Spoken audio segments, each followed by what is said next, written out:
Hey, everybody. Welcome back to We have another fantastic show for you planned out today.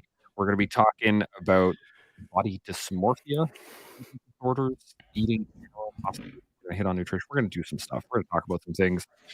While we're doing that, make sure that you are at home, hitting the like button, subscribing to the channel, and doing for all the algorithmic folks. Now, we're going to get into conversation, but before we do that, I do want to remind everybody that none of us are doctors and that the stuff that we're talking about, again, comes from our own personal experience. And anything that we do come up with, it is based off of what we have experienced. Any other disclaimers you guys think we need to hit on any of this? Not a disclaimer, but something I have noticed recently is when you jump in to start off the podcast, sometimes it takes a moment for it to stabilize and your voice is kind of in and out. And like on the stream, when you said, I didn't hear a freaking word that you said when you did this. Are you guys getting the dropouts as well? Yeah. I did. Interesting. A little bit there at the beginning, yeah. It takes a few seconds for it to stabilize. Now we're stable. Just a point to note for maybe you can talk to the tech nerds over on the platform. Yeah, I'll chat with tech support here and go talk to the IT guys. And I've noticed it for a while, but it was bad enough today. Not so bad, but it was bad enough that it's notable, and we got to do something about it. Just a quick question: how many people are in tech support so we can make sure this is sorting out? There's a good number. There's going to be a meeting. There's going to have to be some direct communication. Yeah, they'll have to buy lunch. Yeah, it's going to be maybe ice cream. We'll see. Anyway, we are obviously we're not doctors. We do have a couple of comments right off the bat. I'm not sure because I wasn't listening to the end of your live though, Sean. So I don't know what happened. You weren't listening to a lot of it. Chris, you didn't even sign in as Chance Burles. I didn't even get to do my good morning, y'all. You clown. Yeah, it was the wrong account. I realized that. Yeah, totally. Yeah, that's my bad. Sorry about that. Yeah, 100%. No, you've ruined my day. I've ruined your day. I think maybe I have ruined like 10 seconds. Fair enough. Yeah, but it was a notable 10 seconds. That's all I'm going to say. Well, I am that big of a deal, right? I'm not. So Chris K said, starts off with a thanks for Chance Burles. He might have been working the problem to get this on time. I wasn't. I was actually waiting for Sean. That's basically, the whole. Winter Storm says, good morning, everybody. Another warm, worthy topic. Patrick Gundel, good morning, gentlemen. And then Carl says, duct tape fixes everything. Check it in. Roger that.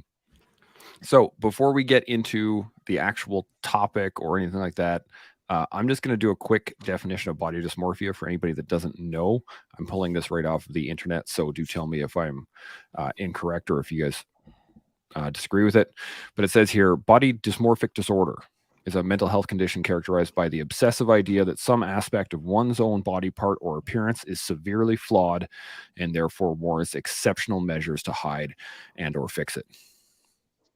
It's people with BDD think about the real or perceived flaws for hours each day, and they can't control their negative thoughts and don't believe people who tell them that they look fine. That sound about accurate as a baseline for body generally speaking, yeah. Okay. Well, let's before I get that, Winterstorm says the collective IT department is right behind the makeup department on being close to being fired. There's literally memos in the mail right now on how they're fired. 100%. Yeah. But IT department is definitely that close. So let's step into body dysmorphia. Let's talk about it a little bit. Sach, do you want to lay some groundwork for us? Sure, I'll do my best. So my experience with body dysmorphia. I don't even know if I actually have it or I've had it, but sorry, just a sec. Chance, can you turn up Sach's audio gain, please? I'm jacking his mic right now. Thank you. So I don't know if I have it or if I've had it, but I have competed in bodybuilding for a number of years. And in that environment, I would try to be very, I would want to improve everything so that I could compete at a level that was satisfactory to my standard.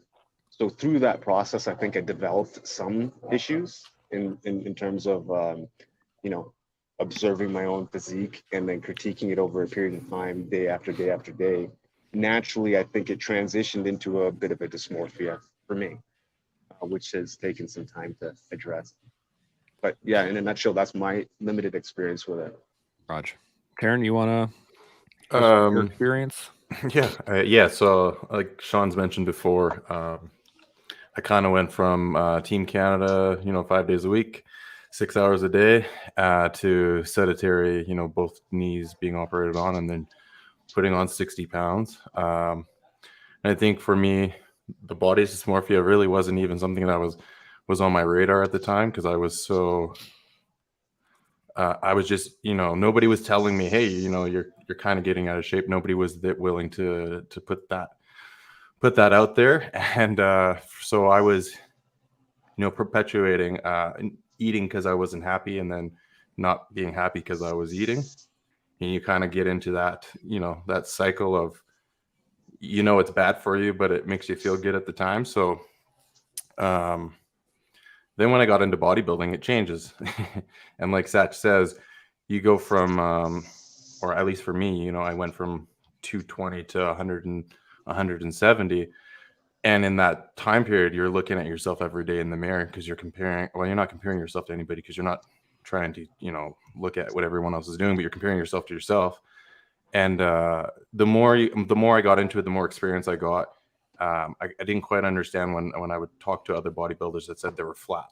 And this is a term that basically means like your glycogen, your carbs are depleted in your body, and you don't really have the definition that you would when you have a full carb load. So on those days, those days, that stuff really plays with your mind, especially when you're trying to turn yourself into a work of art, essentially, right?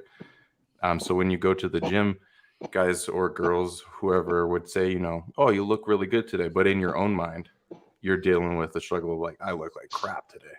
That it's a weird reality, and I'm sure Sach can attest to this. It's people will give you all the compliments because you're seeing yourself every day in the mirror. You're not actually seeing what they're seeing. And at some point in that journey, I don't know. There was a point where I was like, you know what, I'm not gonna be peak every day. What I would think, but the general feedback from everybody else was positive, so I tried to focus on that versus what I was thinking myself in my own mind.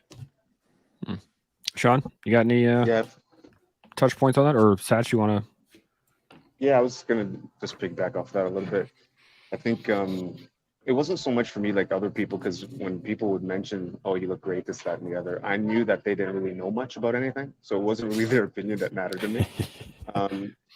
When it comes to a physique and fitness and bodybuilding and competitive nature, most people in the gym don't know much. So their opinion didn't matter. However, mine did. And I do understand what's necessary to compete at that stage. And for me, it was my weaknesses that I was hyper focused on.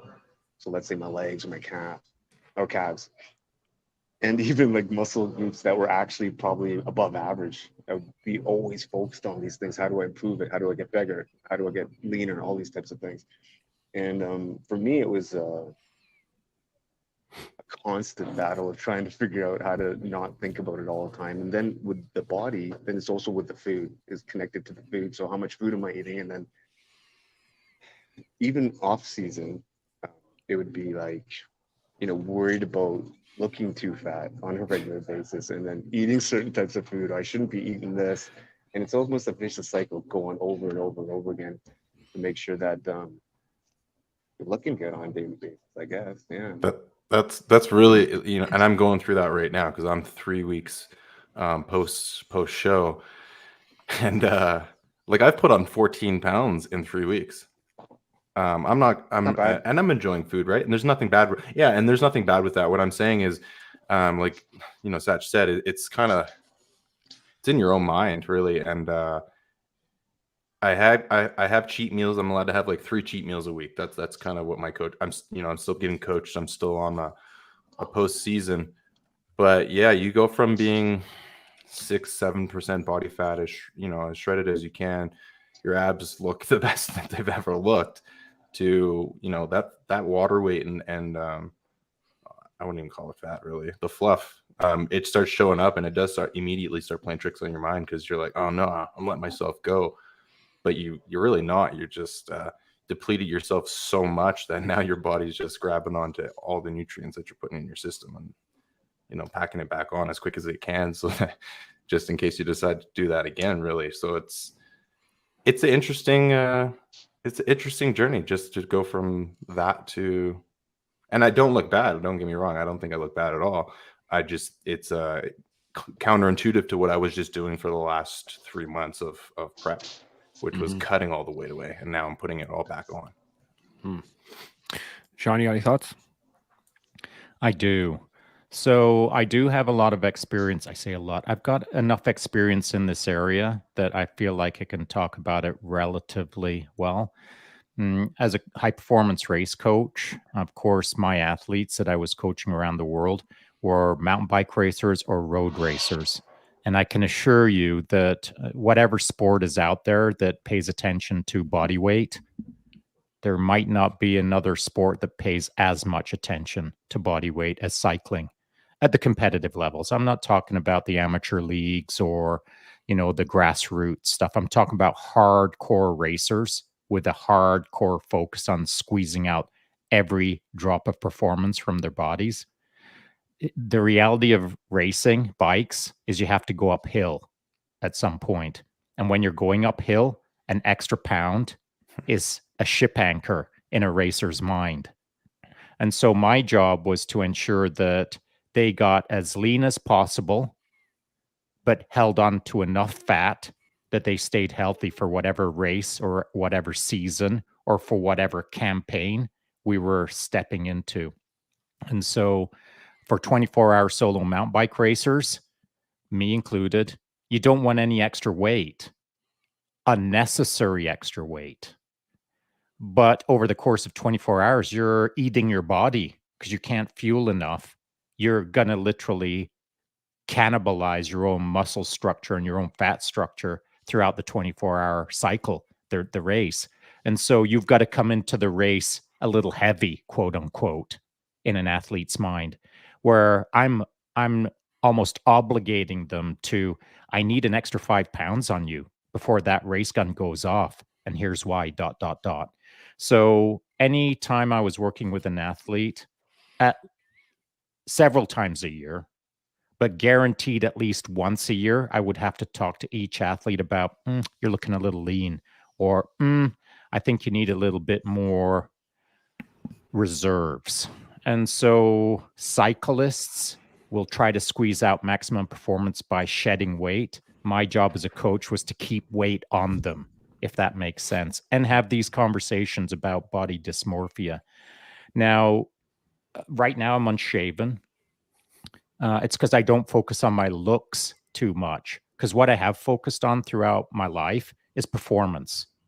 My body looks like it's supposed to look based on what I tell it to do. I'm a two-part dude. I'm a brain and a body, and my body has no choice but to do what I tell it to do. My brain will insist that my body does certain things, and my body doesn't get a vote. And so all my life, I've pushed my body with my brain, and it just does what I tell it to do.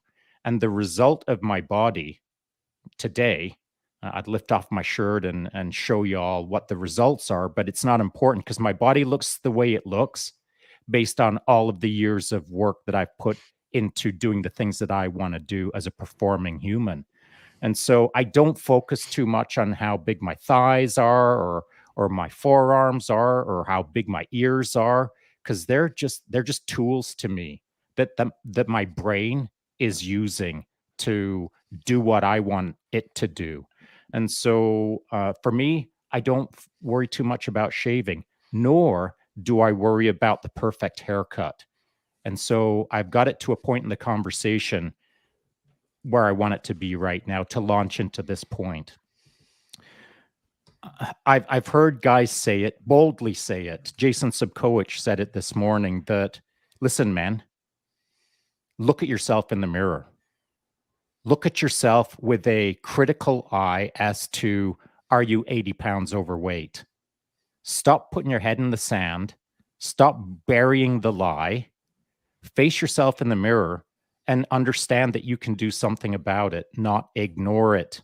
But you can get to work on improving your life by dropping some weight. And you can do that through the help of others, or you can do it a little bit each day by yourself. But either way, you got to do it. But here's what I see happening instead of focusing on dropping down to a healthier weight is guys focusing on their haircuts. They don't want to put the work into their body, so they'll go pay $25 for a haircut that's different from the week before, which was different from the week before that, which was different from the week before that, because they feel that they're making a change in their life outwardly. My presentation to the world of who I am is based on a fresh haircut. But it's hair. How is it that we lost sight of that?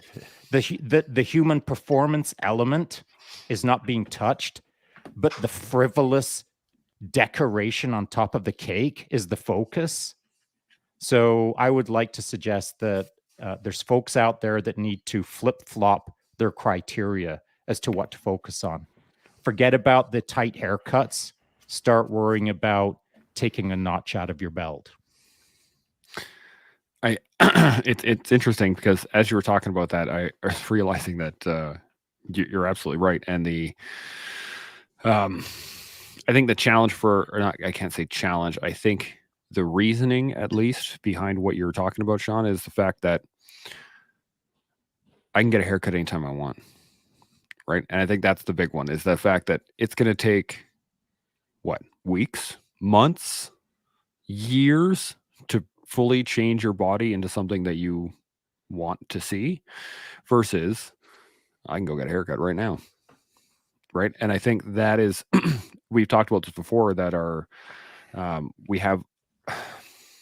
attention spans are so small nowadays. I'd say are as in societally wise, because for the last 20, 30 years,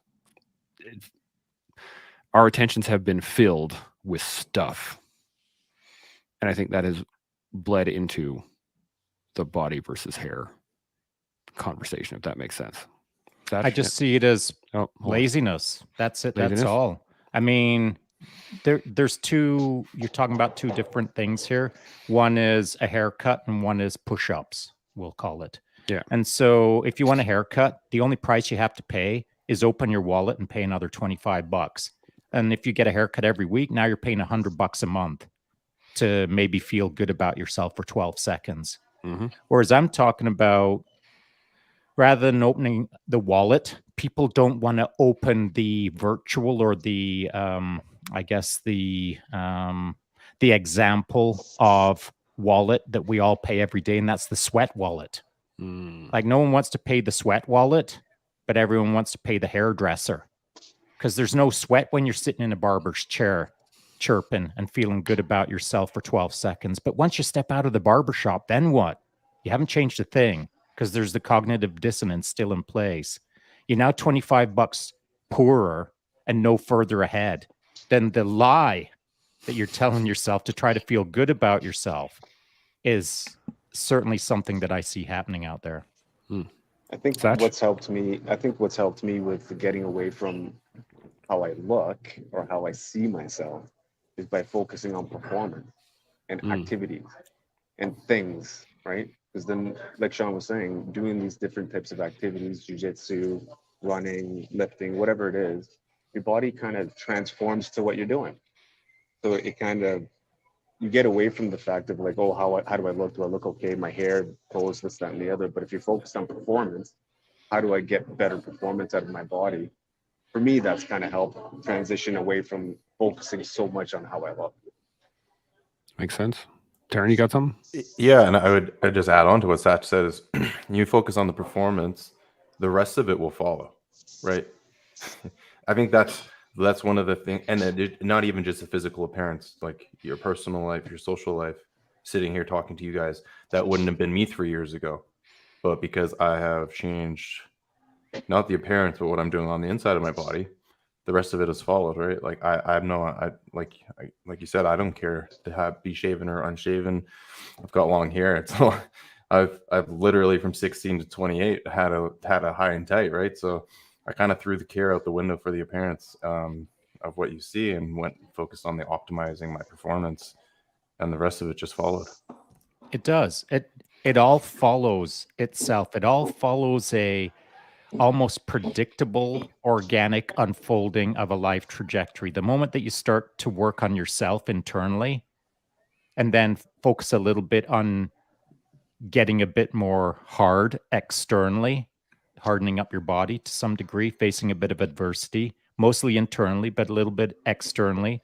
The moment that you start doing that, your body will do what it's supposed to do.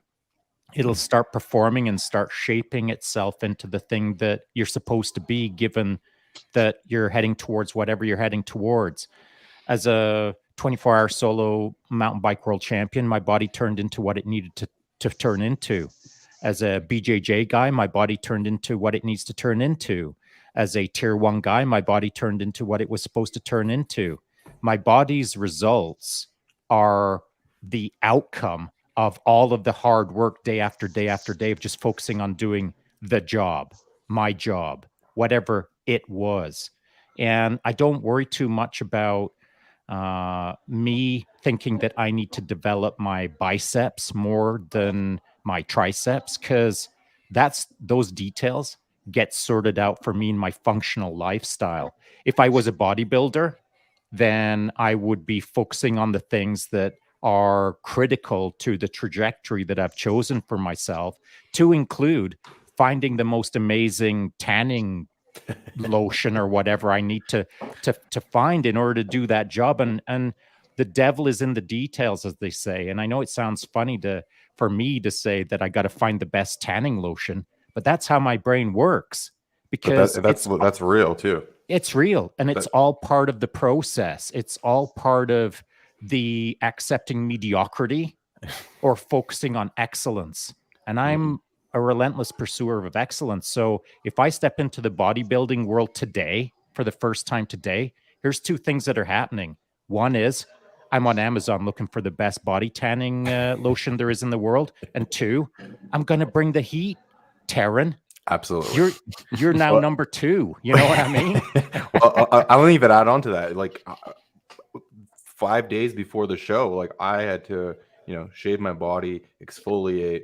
I had to apply a bronzer application myself on the Wednesday, then on the Thursday, and then I was there to get a spray tan on Friday. I was up at 4 a.m. on Saturday to get another. Like you said, it's in the details. You can't half-ass it if you. Well, at least, yeah, but you're going to war. Exactly. You're going to war, and I'll tell you what, that you can pick any time in history. Let's go back to the first thing that came to mind is as a gladiator. And let's say you're a gladiator who's got juice.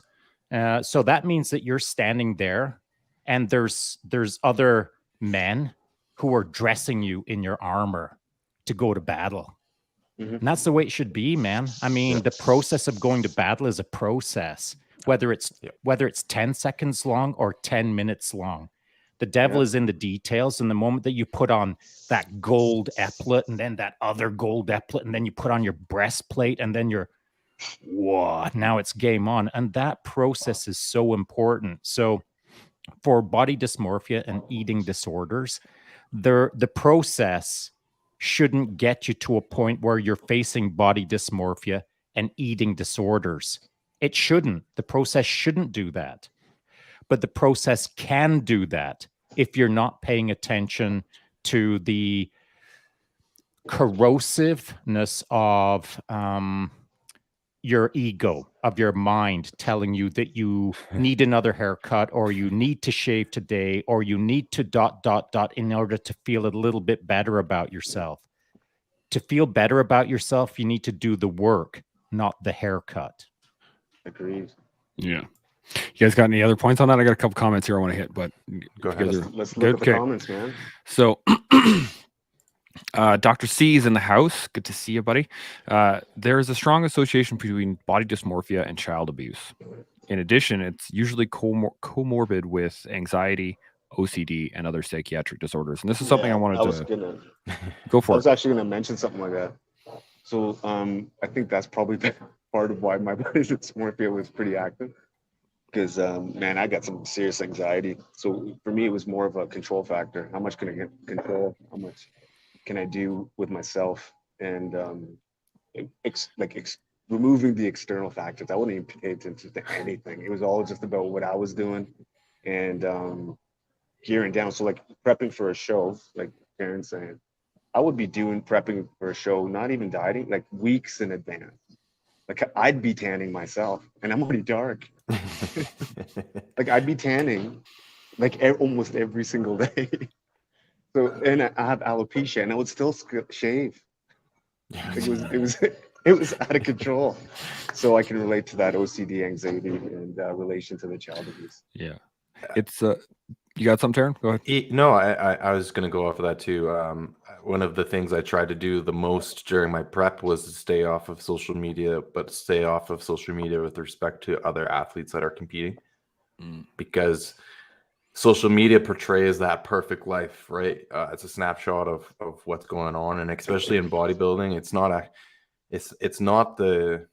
not everyone's going to be up in the audience watching you do your performance, or they're going to see the stage photos at the end, and those stage photos are meant to be a perfect snapshot of your physique at that time. Same with before that, everyone's pumping up their egos. They're trying to get into the, like you said, they're putting on their armor, getting ready to go to battle.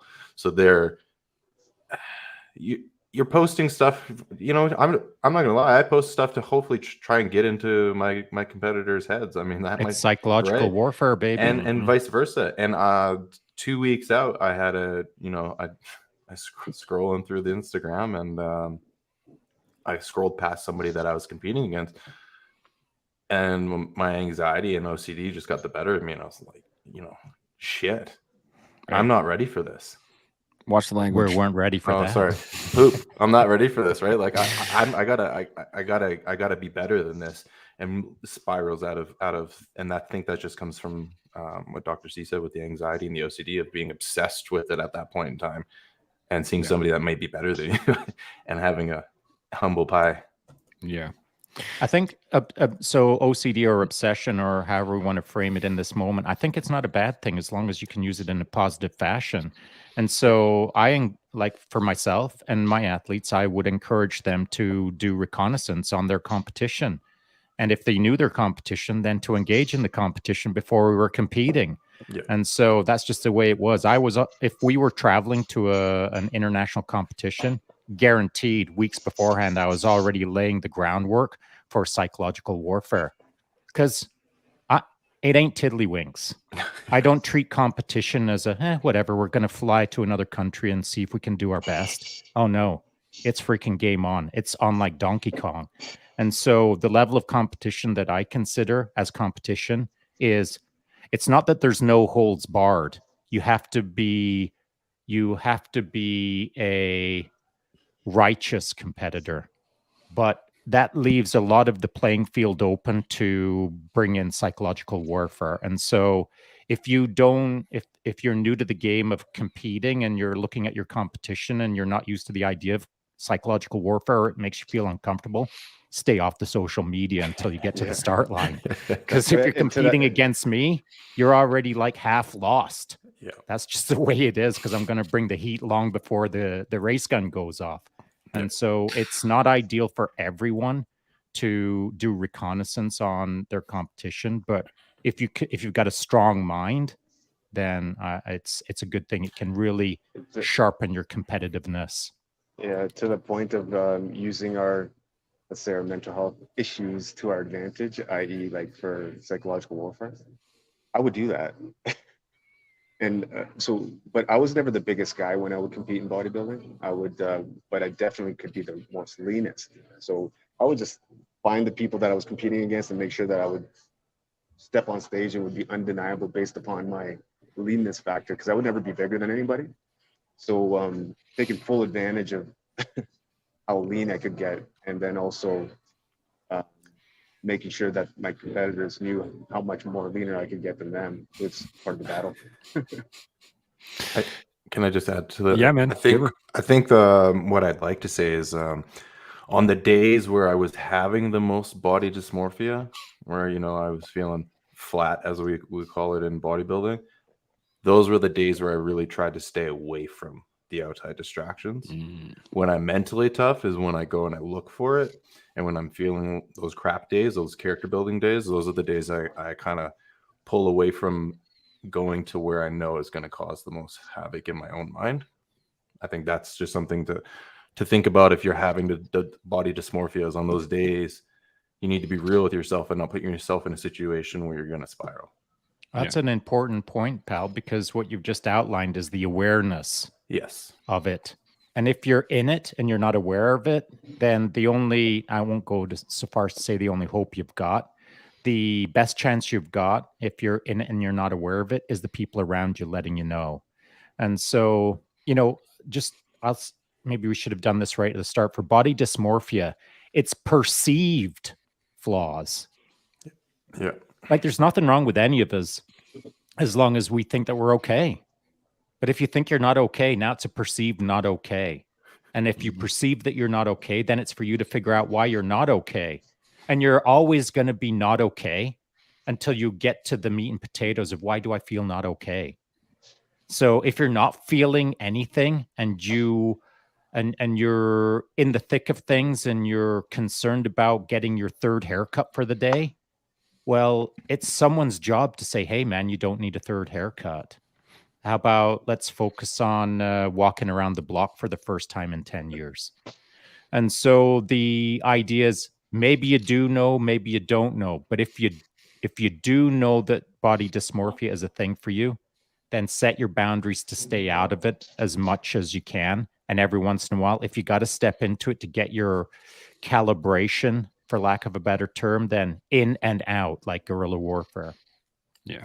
I'll say this, one other piece that I want to add, because I don't want to propose that I have had my program wired so tight that I don't face these kind of things myself, or I'm immune to these kind of things, because that's not true. But I'm going to come at it from a bit of a different angle. So a couple of days ago, I put up a post about my 2008 World Championship 24-hour solo mountain bike race, heinous weather. And the reason I put that up is to talk a little bit about loss and how to manage it and this and that and the other thing. So as I was reading the verbiage from my post back in 2008 about that race, what I didn't put up in my post of the other day is some verbiage that did occur. And it's important to this conversation. I didn't think I'd talk about it, but it makes sense now. So when I finished the race in 2008, placed second, it's not that I was bummed because I gave it all that I could, but it still stings to place second instead of winning. When I woke up the next morning, I'd already set up my next morning. And my next morning, right next to the bed, was the fridge, the hotel room fridge, and a bag of Miss Vicky's already laid out. So I woke up in the morning, I cracked a beer, which is a beautiful chocolate stout, and I put my hand into the bag of Miss Vicky's. And that was my breakfast, beer and potato chips. But breakfast of before champions. that, yeah, why not? And so before that breakfast, what I had done leading up to that race is I had no chips and no beer for several months, because leading up to the race, I did this blink, blink. Now it's done. Now I'm on trajectory. There will be no chips. There will be no sea salt and vinegar Miss Vicky's, which I love more than life itself.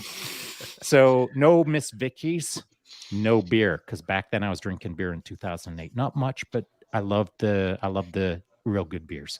So stripped it all out, but then quote unquote celebrated the very next morning after a world championship with my hand in a bag of chips and a beer in my hand at 9 o'clock in the morning. Now that is not my MO. That is not the way I run my program ever. But I'm not going to pretend that I didn't do that. And it's not that it happened by accident. I planned it, because to me, it was a moment of not celebration per se, but recognition of how I'd kicked my own ass. I'd made certain sacrifices, and now I was going to pull the trigger on chips and beer at a ridiculous time in the morning. But why not? What do you guys But think? did it stop at that, or did you continue it for days and days and days and days? No, it stopped at that. Okay, so I'll give you. Yeah, fair enough. Sorry, I'll share my experience in that kind of piggybacking off what you said. So after every show, even after actually my first blue belt tournament, I dropped 2 weight classes just to do it. My first blue belt tournament, I dropped from middleweight down to lightweight to see how that would be. And so I weighed like 163, I think, and I'm normally like 190. And I probably spent about 2 weeks straight with that stuff in my face because I had to starve myself for, I don't know, 12 weeks.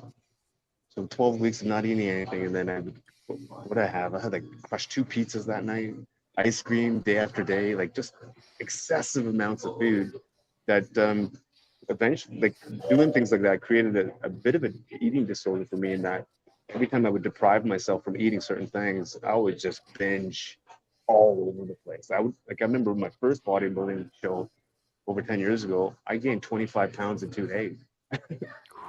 Yeah, that's crazy. Water That's retention, so not healthy. inflammation, that's what I was doing. I would drop, and then I would excessively eat, and then blown up. It was very, very unhealthy lifestyle in terms of how I was managing it at the time, for sure. Yeah, but you probably didn't see it at the time. I mean, you probably didn't understand how unhealthy that was. Did the people around you, though? No, they thought it was funny. No one around me. I mean, we didn't know, right? We didn't have any ideas. Like we're essentially starving ourselves for weeks and weeks and weeks, and then we'd be taught, all of us as a collective. I'd have a group of guys we'd be training with all the time. We'd be like, okay, afterwards, what are we gonna eat? How are we gonna crush? Like, and we would gain weight. Like, I'd probably be sitting around, I don't know, 9%, 10% body fat on stage, and then balloon up to 20% body fat in like not very long. And I understood that didn't feel good, but I didn't understand how to get out of that at the time anyway. You bring up a good point, and I wanted to bring up this point a little bit earlier with Doc C's comment, but is that there's a big difference between feeling body dysmorphic and having body dysmorphia disorder or an eating disorder. And those things are when, the reason it's considered disorder is that there's an inability to control your own actions. Yeah, like a long-standing pattern. Exactly. Yeah. And that's basically what it comes down to, right? Is that it, and from what I've read about this, a lot of it comes down to treatment wise is that you have to reteach yourself how to do these things.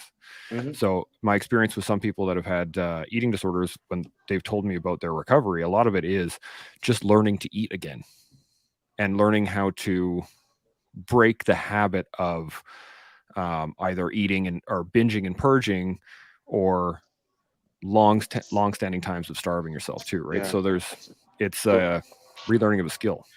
I'm glad you mentioned that.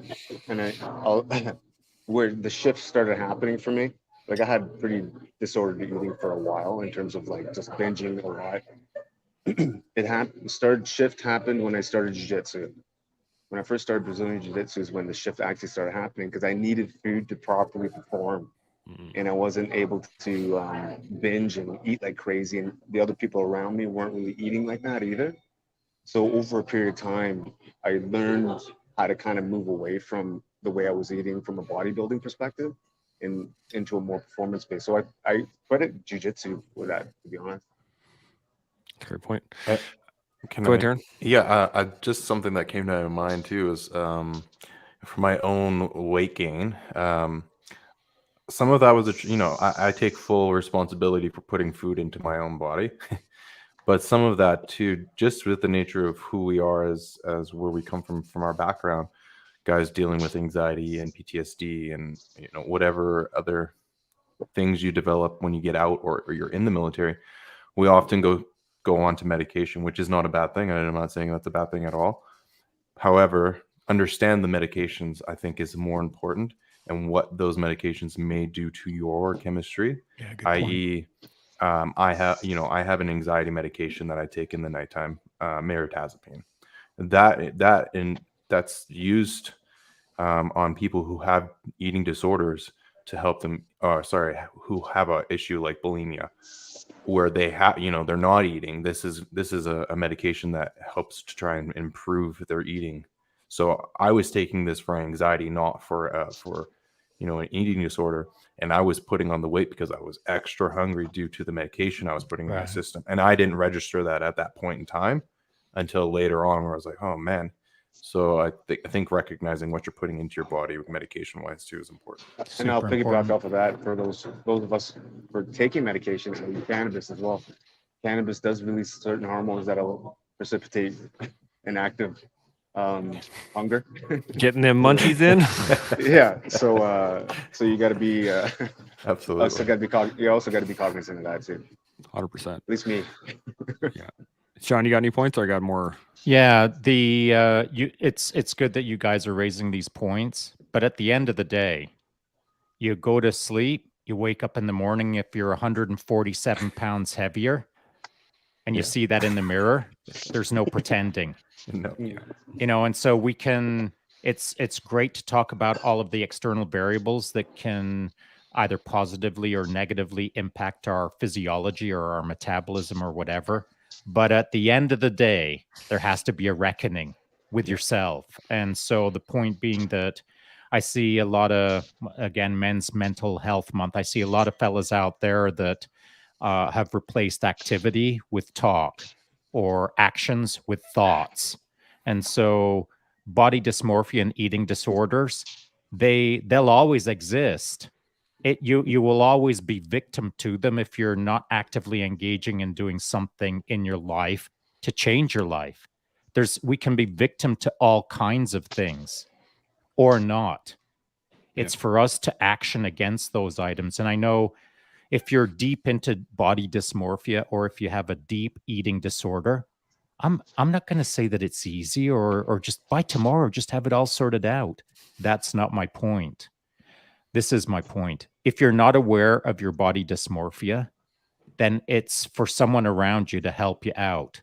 And even if you just have a hint of I think I've got an unhealthy relationship with food, ask around or just listen to what we're talking about here today and challenge yourself with this thought. Man, is there a better way that I can do this? And then either look out online for an online nutrition coach or look around your circle of friends for advice on who to talk to locally, or find a way to get a cold eye review on how you're running your program. Because you might think that you're doing it really well, and you might be, but there's always a better way to do it with help of others. 100%.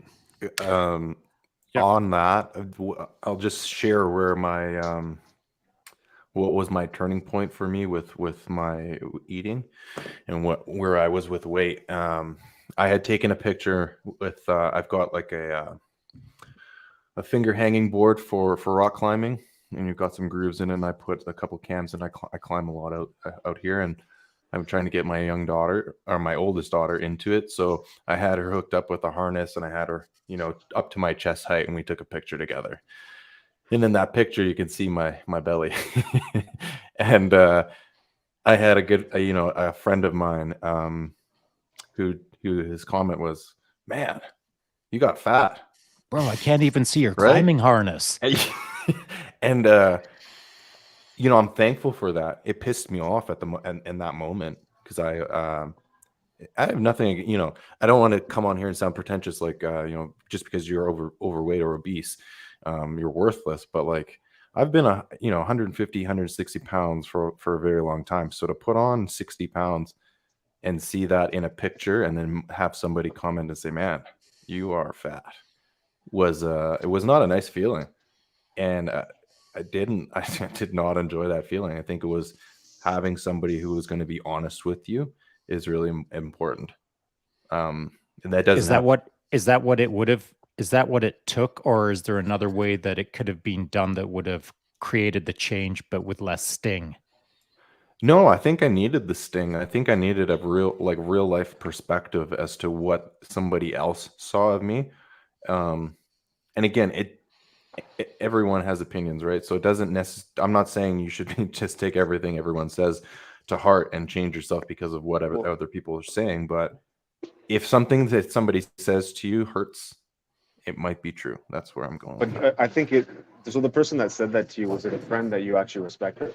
Yes, yeah, we play rugby together. Yeah, Well, there you have it. So if it was a random person, Sorry, you'd probably that's say something different, right? That's a really So good point. It has to come from somebody that That's you a good respect. Otherwise, it's going to be very difficult for you to listen to what they're saying. Yeah. Yeah, and it has to synchronize with the reality of the moment. Like if someone says, "Bro, I can't see your climbing harness anymore," and you look down and you can't see your climbing harness, well, yeah, you are fat, and there's no duck dodging and diving it. But the good news is, it's you to control it. And like you can either choose to get fatter, or you can choose to get healthier. And it sucks that it's a binary, almost accusatory statement, but that's just the reality of the moment, you know? You need to get called out sometimes. Absolutely. Every once in a while, it doesn't hurt to call someone out or be it's called good out. to have and it's good to have those people around you that will do that. Yeah. Having those 100%. People around you that, you know, you're all alike. Like if you're all fat or obese or overweight, well, then you have a problem. Who's going to say something? You gotta kind of have people around you that are going to be in a lifestyle that's going to be beneficial for your outcome, like the outcomes that you want, right? So, well, I think, like you said, it has to be respect of somebody that you respect. Because I actually don't think that his comment wasn't meant for anything. You know, he was just being a dude. He was just being a dude, buddy, right? Yeah. And loud and clear. That's what I heard. Yeah. It's it's a really good thing. I mean, Shaun and Sach have sat in here on this show and given me a couple of wake up calls, and I wanted we to all talk need them. Yeah. Well, I wanted to say this because what is a wake up call, right? It is somebody else waking you out of slumber, right? And that's basically what you're in when you're in that pattern of whatever pattern it is. You're asleep in it because it's a pattern. You're just doing it without thought. And it takes thought either from yourself or from somebody else to make that call and say, wake up. It's time to change. It's time to do something different. I think that's what's so awesome about having a collective, man. Like it really is having something like this so that we have various different people talking about these things that can call people out from time to time, or someone can watch this and then watch it to understand that there's other perspectives, that you can do things better. I mean, it's really awesome to have this platform, man. It really is. And further to that, it doesn't even have to be about us. I mean, maybe we don't have to be the representation of how to discuss body dysmorphia and eating disorders. I can easily reference a guy who recently started following me on Instagram. Salty Jinx 111, I believe, is the call sign, and he's a dude who was mega fat. I mean, he was obese by his own words, not my words, his words. And so he's dropped over 100 pounds, if I recall correctly, over a period of time. And like this morning, I watched him rucksacking down the road. He had 100 pounds in his ruck. I think he did 2 miles, and he just got his thing going. And as he was talking about his thing, he described it as such. And I 100% agree with this dude. Create a pattern of life, your life pattern.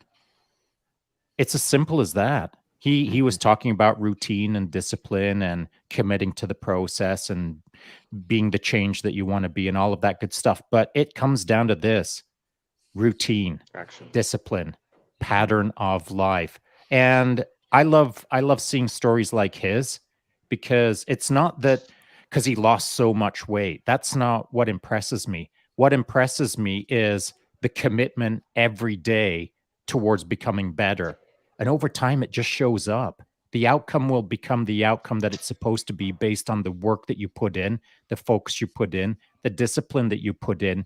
A year, 2, 10 years from now, your outcome is earned thoughtfully. But I think it's important to also mention that it doesn't take 2, 5, 10 years sometimes too. Correct. It didn't take him 10 years. Right? So you can be consistent for a period of time and you'll see some significant changes within a short order, really, like when it comes to at least losing weight or getting active. like within 3 months, if you're consistent, like definitely see a difference, 100%. Yeah. And the difference, so buddy, the difference that you might see might be 10 pounds. That's If still better you've than got nothing. 100 pounds to lose, you might see a 10-pound drop, Mhm. which is notable. It's 10%. But here's the way more important part. Now you're freaking in control of your destiny. Yeah. Mhm. You're Pattern's running the been created. program now. It's Yeah. your trajectory, not your victim to the trajectory. You're actively carving out the forward path for yourself. You lost 10 pounds? Good. But more importantly, your brain knows that you're now in control. You're gonna love this, Shaun, and Terran. I'll get to you in a second. Salty's watching right now. Oh, wow, good. He states, "I find coming from the other end of the spectrum and losing large amounts of weight, I still see myself the way I was. I find it's a reminder to keep pushing myself to train." He's got a couple here, so just hold on a second. He said, "I had to treat binge eating disorder like a drug addiction in my case," and absolutely. And again, that comes, at the very base of it. I think it's pattern interruption, right? You're Mhm. changing stuff. And he goes, "You need the sting to be a gut check. You need a catalyst to look at yourself, and unfortunately, that's usually the one that hits the buttons." He went from 380 down to 190. Amazing. Yeah, Awesome, I man. wanted to say nearly 200, but I didn't want to misquote. Yeah, just over the amazing. 2-year mark. Wow, So that's insane. outstanding. Yeah. Outstanding. Yeah, but you What's know really what that, is man? outstanding? It's not the weight loss to me. I appreciate his mindset the most. I appreciate his positive attitude the most. Whether he weighs 4 million pounds or 4 pounds, that's just an outcome. But it's his mind that I appreciate the most right now. He went from this to that, and it's a big deal in my opinion. It's a huge deal because he's created a pattern and a new sort of discipline that he can apply in different areas if he wants to excel in other areas now, because he's created that pattern. Just with losing weight, like to lose weight, almost 200 pounds is not easy, man. And to create that behavior and that pattern, man, he could probably do anything he wants to now that he's created that sort of understanding. Agreed. There's one other thing that I'd like to hit on before we come up to, we're almost wrapping up here soon. And that's for guys out there, again, Men's Mental Health Month, for any guy out there who's struggling with body dysmorphia or eating disorders. We've talked a little bit about obesity, but there's also, of course, bulimia. There's undereating. There's all kinds of issues with body dysmorphia and eating disorders that we haven't really touched on. But one that concerns me the most, to be honest, and it's in the veteran community, because that's one that I track the tightest, is there's guys out there that are carrying an extra 100 pounds around, and their kids are checking it out. So, like, man, if you can't do it for yourself, do it for your freaking kids. And am I putting pressure on right now? I'm not putting shame pressure on. I'm just calling it the way it is. Do it for your kids. If your 5-year-old and 6-year-old and 8-year-old is standing next to your hip and looking up at you and can't see your face because of your belly, what kind of, not standard, but what kind of an example are you setting? I'm seeing veterans out there right now who are living an extremely unhealthy food relationship lifestyle, and they're teaching their kids the same thing. Their kids are almost handicapped already because they haven't been set up for success as a child to engage in a healthy eating relationship. And so if you can't do it for yourself, do it for your kids. It's a fantastic point. Terran?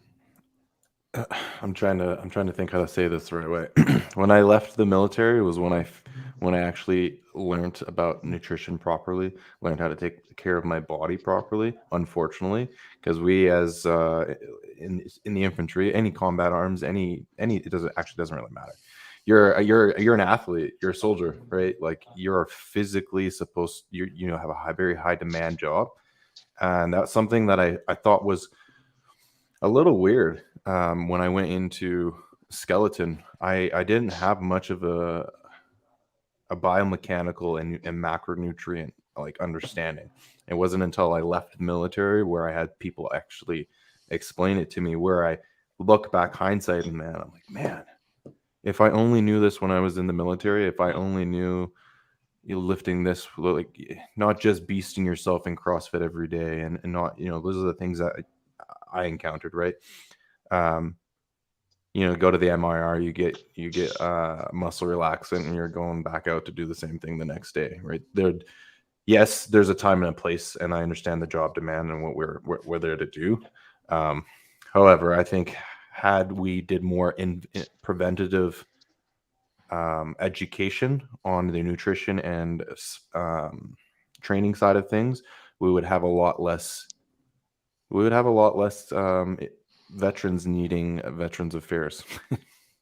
I agree. It's a totally missed opportunity in respect to nutrition and performance. When I was my entire military career, I was taught the square root of 0 on that subject. And not only does it set a guy up for failure once he leaves the military to some degree, it's a freaking missed opportunity to make that soldier a super soldier. I was supposed to be a super soldier, but it was all on my own cognizance. It was all on my own guesswork. It was all on my own, well, I'll try this, but that's not the way it should be. It's a total missed opportunity within the military. 100%. We do have a couple more comments I want to hit because they are really reflective of what we're talking about. Astro Ranger has a question here, and I'm going to get right back to you, Astro, once I hit some of these comments. Just want to make sure that you know that we're coming. Carl says, knowing boundaries are key. This is one of the key things. We've already talked about it, but it is 100% true. Jason? Hang on a sec. Setting boundaries is key. Then Setting knowing boundaries, what yes. you've set as a boundary is the Correct. routine. Yes. Good point.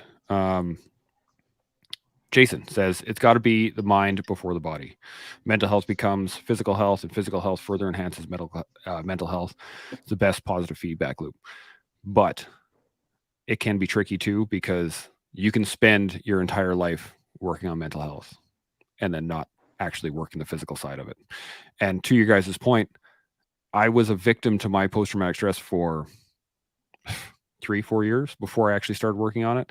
I was a victim to my own nutritional interests up until what, 2 months ago? 2 months ago. 2 months ago. Something like that. So it's not about time or like, oh, I'm 40 or I'm 50 or I'm 20 or should have been taught then or this or whatever. Really is, as soon as you are aware of it, do something about it. Take action. Exactly. So back to for Jason's comment, how I interpreted that was control your mind. Yeah. The mind is the first position. Your mind will do what it wants to do with the body. I tell my body to shut up and execute. And so the body doesn't run the program. The mind runs the program. That's how I read his comment. 100%. So just to what you just said there, Shaun, I think also requires practice to figure that out. I'm only understanding that now in terms of using my mind to push my body and actually what that actually means. So that requires some effort and some time and some focus to figure out what that actually means. Yeah, the best thing is just start. And then many decades later, you might know a little bit more. Like I know next to nothing about it maybe, but when I started several decades ago, I know more now than I did then. And I do know that my brain runs the entire program. Roger. So quickly, Salty Jinx hits us back with, I think we missed the point on eating and train as an organization where everyone is supposed to be operational athletes. We're paid for it, but we gloss over it and put the responsibility on the person, which I think is accurate. But it is accurate. Could be easily sorted with 2 or 3 classes when you're going 100%. Through. Yeah. I mean, the same could be said as operational athletes. We're supposed to show up knowing how to use weapons, but we don't. Yeah. And so we're supposed to know how to do the obstacle course, but we don't. And so these are things as a young buck at 18, when you don't know anything about anything and you join an institution, the institution should arm you up. 100%. And really, it behooves the organization to teach people how to be nutritious, as they teach people how to use weapons, as they teach people how to do push-ups. Like everything about that should be, there are classes on how to use a friggin' claw hammer. You're telling me you can't put a class in on how to eat correctly? Like that just... No, you can't. And here's why. Because command doesn't understand it. Yeah. because junior leadership and senior leadership doesn't understand it. If you're asking a warrant officer to sit down in front of 100 soldiers and explain nutrition, 9 times out of 10, nutrition is going to be misspelled. Yeah. And that's just the way it is, man. I mean, Yeah. because that's not the focus right now, but that's where the focus should be. Well, we have the PSP, right? We have that resource. That resource is there. These are people that are trained professionals in nutrition and exercise. And yes, we use them, but I think also our mindset as like young soldiers is like, we're gonna go do PT with the PSP. Like, it's not a positive. It's never like, guys, we're gonna go learn how to do exercise. We're gonna go learn how to do nutrition so that you can effectively optimize your performance on the battlefield, right? Like, that's not, because it's not framed properly. No, It's not. it is not framed. It's not explained properly. It's not delivered as the message properly. No. I think this goes not just into the military, but into society Law at enforcement. large. Is Even the law fact enforcement, that what's that? Even law enforcement is the same case. Yeah, it's That's the what I same mean. everywhere. Yeah, it's across the board. Like, we don't teach kids in school how to eat properly because a lot of the parents and the teachers don't know how to eat properly. So it becomes this cycle. But again, we are society, and that's what this is for, right? This is part of it. This is us having the conversation saying, hey, we could do it better. Let's all do it better. I'm gonna have to not do some of these comments, but okay. Hit him fast. Okay, so Gerben says, dang it, late to the party again. One of the problems with eating disorders is that you can avoid alcohol, you can avoid the casino, etc. Not saying it's easy though, but you can never get away from food. You always have to maintain that relationship with food, and that makes dealing with eating disorders particularly hard to deal with. And I do agree with him, but I also state this point earlier that kind of tickled my brain, is that you can avoid alcohol and you can avoid casinos, but neither one of those two things will fix the problem because you're avoiding something. You're not actually dealing with the problem. So if you have a gambling addiction or you have a problem with alcohol, just not being near it is not fixing the problem. It's part of it, right? But that's not actually fixing the problem. So same thing with food, is that you have to change your relationship with food, not fix it or make it go away. You just have to change it. Overwork so hard you can eat whatever you want. Yeah, There that's you go, right. yeah. And that was going to be my point. And let's say that Gerben knows where Hooper's Bakery is, and he's got an intimate relationship with the baked goods there. Well, as you're standing in front of the mirror, if you think I'm carrying an extra 30 pounds that I'm not happy about, it's not about the pastry. It's about the inaction. And so you can create a healthy relationship with food for the rest of your life and never get off your couch, and you ain't going to be a healthy individual. There's 2 phases to this. There's eating well, correctly, smart, intelligently, nutritionally, and all of that good stuff. And then there's activity to burn off those pastries, etc. And so a healthy relationship with food is important. A healthy relationship with activity is important. Yeah, 100%. Like, as you saw, just when we started this, I was eating a pastry. I'll be You're gonna go beast pastry in yourself half after an hour. But I Hoopers. ran 30K yesterday. Right. There you go. So I can. Yeah, it's a great point. We had one final one from Astro Ranger. He says, on January 4th, I was 315.6 pounds, and right now I'm 256. What can I do to prevent things like eating disorders or body dysmorphia? I think we did cover this kind of at the beginning of the show, but really, mindset. What do you guys think quickly? For me, it was mindset. As soon as I read that, I saw 256 pounds, and I thought, man, he might even be able to join us at Operation Pegasus Jump if he loses a little bit more weight. Ooh, maybe. You know what I'm saying? And so it's all about, why are you doing what you're doing? If you're not doing it for yourself, then what are you doing it for? You've got an external variable that you're doing it for. What's your driver? Why are you in the game? That's the focus for sure. 100%. I like that. Okay, so that's all the comments I got here, but let's do some final thoughts. Terran, what do you got? I guess I would say, and we just talked about it, is you got to put equal parts into your physical and equal parts into your nutrition. They got to be synergistic. If you want to continue on losing the weight or being able to eat what you want to eat, you got to do it on the other end too. It just can't be focused on just eating. You could eat a lot of good food, but you can eat too much if you're not doing the exercise on the other side. Just focus on both things, not just one. I like it. Sach? Let's start with education first. Learn about food, understand what food is, what's nutrition, how does it fuel the body, what's necessary, what isn't necessary, and then go from there. Because, you know, starting the activity piece might be difficult for some people, but it doesn't hurt to open a book. Shaun? Yeah, it's such a huge subject. And I will say this, that if nothing that we said today stuck, didn't make you pause and think, or didn't give you a trajectory forward, if you're literally right now sitting there shrugging your shoulders and scratching your head and thinking, what do I do next? I'd encourage you to find a nutritional coach somewhere, either locally or online, that is respected or is being referenced to you by people that you trust. Find some guidance. If you can read all you want out on the internet and never put 2 and 2 together to equal 4, if you don't bump into the right people out there in the wild. So if you're struggling to find a better way to do things, seek a professional who knows a lot about nutrition, and they'll help guide you further ahead down the trajectory. I like that. It goes into basically everything we say here is that you got to pay to play. And, if whether that is monetarily, whether that is physically, whether that is mentally, whether it's anything, you got to buy in. And if you don't, then nothing will change. Wake up but here's the tomorrow, good news. Freaking buy in. Because it's rad. Yeah. I mean, if you think you're having fun in life right now, buy in, double down, buy in, and it is going to be mega. So pursue betterment because it is so worth it. Yeah.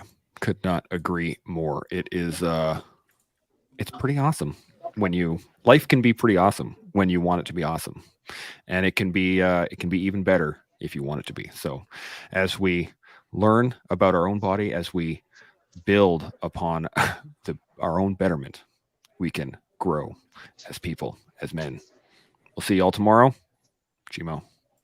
Chimo.